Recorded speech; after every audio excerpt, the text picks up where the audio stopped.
सी programming एक ऐसी powerful language है जिसने मॉडर्न प्रोग्रामिंग की दुनिया को बदलने में बहुत बड़ा रोल प्ले किया। सी प्रोग्रामिंग का डेवलपमेंट 1970s में हुआ और 1972 में इसका अर्ली वर्जन दुनिया के सामने आया। सी की खासियत है इसका स्पीड और कंट्रोल। इसी वजह से ये सिस्टम सॉफ्टवेयर और पावरफुल एप्लीकेशंस में काफ़ी यूज़फुल है। सी का बेसिक प्रोग्राम कुछ ऐसा दिखता है। यहां मैन से प्रोग्राम की एग्जीक्यूशन स्टार्ट होती है।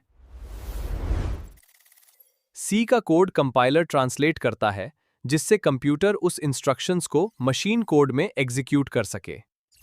सी तुम्हें मेमोरी और सिस्टम रिसोर्सेज पर काफी डायरेक्ट कंट्रोल देता है।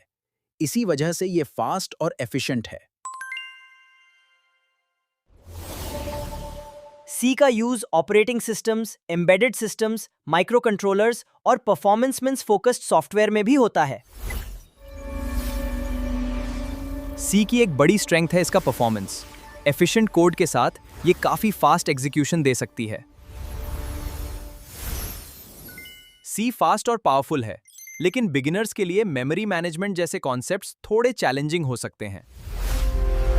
अगर तुम प्रोग्रामिंग फंडामेंटल स्ट्रॉन्ग करना चाहते हो, तो सी एक ग्रेट स्टार्टिंग पॉइंट है। ऐसे ही टेक वीडियोस के लिए दी ए कोडिंग को फॉलो करो।